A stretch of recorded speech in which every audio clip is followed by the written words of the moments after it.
Иә, көп әйелдердің бір миссиясы бар. Оразаны ешқандай еркектер сияқты қарсыз өтеп тастаймын деген ниеттер бар.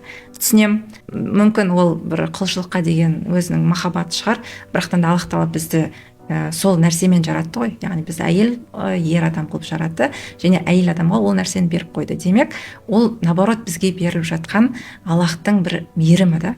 Демек ол уақытта біздің әйел ағзасына демалып, сол кезде мен айтам, керісінше сауапты басқа жақтан алыңыздар.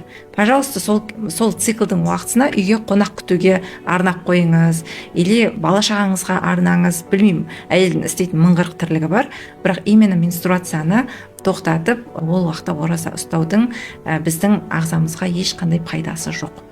Наоборот, ол керісінше зиян тигізуі мүмкін. Біз менструацияны тоқтату үшін арнайы гормоналды препараттар ішу арқылы біздің келесі келетін